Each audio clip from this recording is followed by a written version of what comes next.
Greetings, beloved Princeton United Methodist Church community. It's Pastor Jenny with another update for you.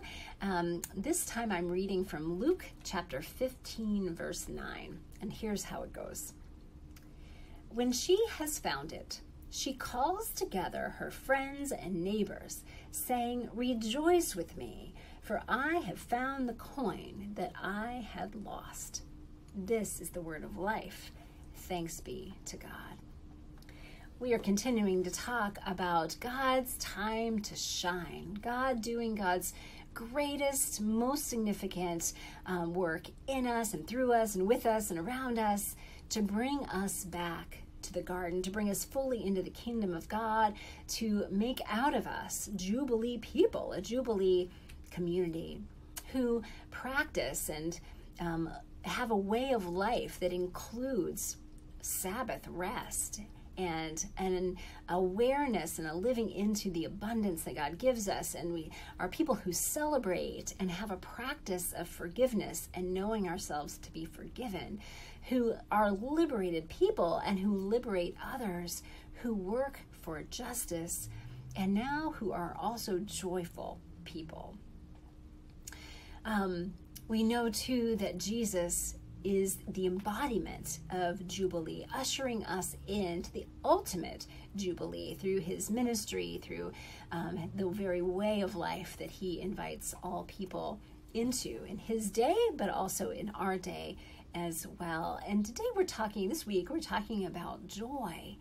Now, joy can be really amazing and really elusive at the same time. I remember hearing a preacher talk about joy in a sermon probably when I was in college, so a long time ago now, and it was such a liberating sermon for me because she talked about how joy was hard for her, that joy was something that we talk a lot about in church, but we don't always help people learn how to access or how to be joyful.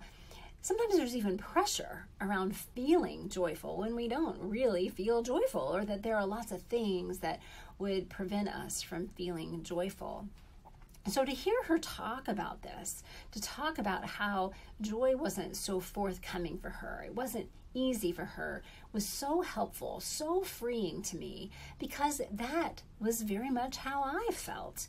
I am not one of those people who just exudes joy at every moment.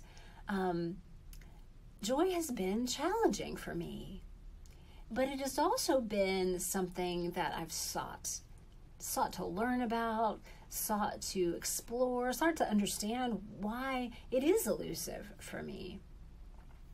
One of the first things that I learned about Princeton UMC about 5 months before I got here, when I got the call to come to be your lead pastor, I learned about your mission statement, which includes joy, which was so extraordinary to me. I don't know that I've ever seen a mission statement for a church include joy. Do you remember that mission statement?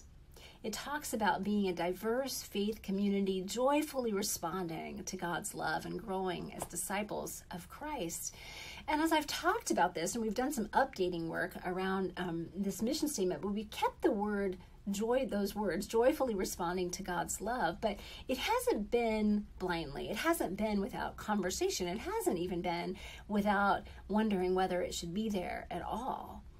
But I think it's such a powerful witness, a powerful statement in this world that we are claiming that as our purpose as a church, to joyfully respond to God's love.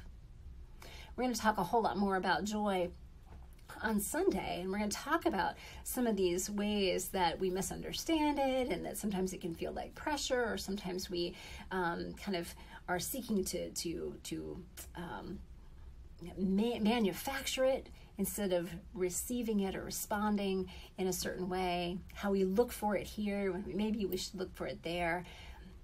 But in the meantime, this week, I wonder what joy is like for you.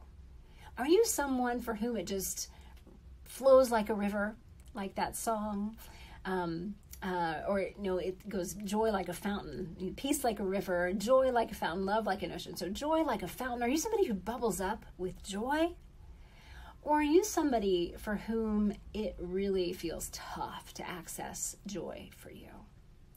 Anywhere in that is okay. I'm just inviting you to do a little reflection about how you experience joy, when you've experienced joy, when you've seen it in someone else. Where have you seen joy in this world in a way that you go, oh, that is joy.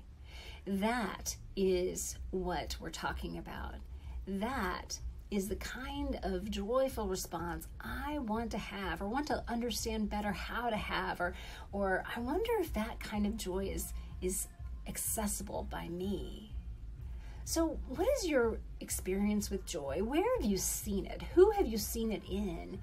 And how might you just allow those feelings or those experiences to become more aware, an awareness for you as we move toward Sunday? Friends, you're still invited to come to worship. We are still in this soft opening phase.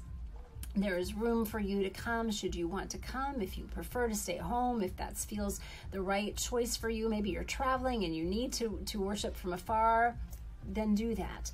Do what you need to do, but know that you are welcome to come and be part of our in-person service should you want to do that. And we are going to explore joy more deeply soon.